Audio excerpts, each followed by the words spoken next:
Hobby. ഞാൻ ഇന്നേക്ക് മദ്യവെച്ചിട്ട് 5 കൊല്ലവും 5 മാസവും 19 ദിവസവുമായി. സുഹൃത്തുക്കളെ, ഞാൻ നിലവിൽ കാനഡയിലാണ്. ഞാൻ പറഞ്ഞത് കാണും, ജോലിയുടെ തിരക്ക് വന്നിട്ട് അധികം നാളായില്ല, 1 കൊല്ലം ആയതേ ഉള്ളൂ. അപ്പോൾ ഇവിടെ പൊരുത്തപ്പെടണം. ഉദ്ദേശിക്കുന്നതിന് മുകളിൽ തണുപ്പുണ്ട്. ഇന്നിവിടെ -20 ആണ്. അപ്പം കഴിഞ്ഞ 1 കൊല്ലമായിട്ട് ഓരോ സാഹചര്യം കിട്ടി പുതിയ ഇതായിട്ട് കുടിയേറി പാർത്തപ്പം അതിൻ്റേതായ ബുദ്ധിമുട്ടുകൾ കൂടി പോകുന്നു. എന്നാലും ഞാനിവിടെ എനെ കൈവിട്ടിട്ടില്ല. ഇവിടെ എവിടെയും ഒക്കെ ഉണ്ട്, അവിടെയൊക്കെ എല്ലാം ഞാൻ പോകും. ആഴ്ചയിൽ 3-4 ദിവസം ഞാൻ പോകും. അപ്പം സുഹൃത്തുക്കളെ, എനിക്കൊരു കാര്യം പറയാനുള്ളത്, ഞാൻ നാട്ടിൽ ചൈതന്യ ഗ്രൂപ്പിലായിരുന്നു ഞാൻ പോയിക്കൊണ്ടിരുന്നത്, ഏറ്റുമാനൂർ. അവിടെ പുരുഷോത്തമ സാറിൻ്റെ കൂട്ടത്തിലൊക്കെ ആയിരുന്നു ഞാൻ. അവിടെ നാട്ടിൽ 4 കൊല്ലം ഞാൻ പൊയ്ക്കൊണ്ടിരുന്നത്. ഞാൻ എൻ്റേതായ ജീവിതത്തെ ക്രമീകരിച്ച് അവിടെ തന്നെയായിരുന്നു ഞാൻ പോയിക്കൊണ്ടിരുന്നത്. പ്രശ്നം അല്ലാതെ വേറെ ഗ്രൂപ്പുകളിലൊന്നും ഞാൻ പോകില്ലായിരുന്നു. അപ്പോൾ പുരുഷോത്തമ സാറ് എന്നോട് മാത്രമല്ല, അവിടെ ഗ്രൂപ്പിലുള്ള എല്ലാവരും പറയുമായിരുന്നു, നിങ്ങൾ ഇവിടെ തന്നെ ഒതുങ്ങാതെ മറ്റുള്ള സ്ഥലങ്ങളിൽ കൂടി പോയി അവിടെ പോയി കാര്യങ്ങൾ പഠിക്കണം. അത് അറിവുകളും അനുഭവങ്ങളും ഇഷ്ടംപോലെ നമുക്ക് തരുമെന്ന്. പക്ഷെ ഞാൻ എൻ്റെ അകത്ത് ഞാൻ ചുരുങ്ങിപ്പോയിരുന്നു. ഞാനിവിടെ വന്നപ്പോൾ ഞാനിപ്പോൾ എല്ലായിടത്തും എക്ക് വേണ്ടി ദാഹിച്ച് ഞാൻ ഓടി നടക്കുന്നു.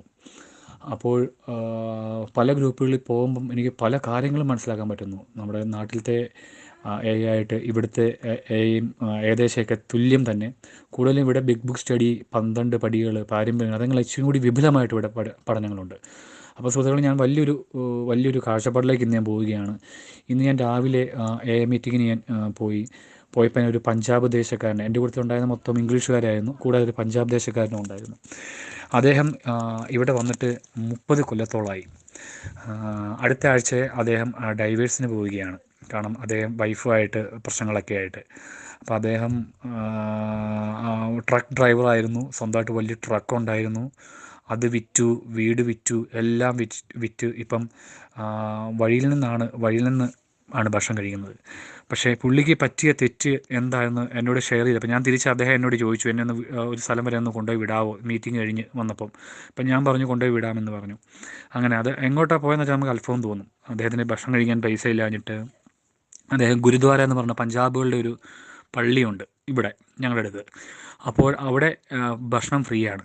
അതിനുവേണ്ടിയാണ് അദ്ദേഹം എന്നെ അവിടെ നിന്ന് ഇറക്കാവോ എന്ന് ചോദിച്ചത്.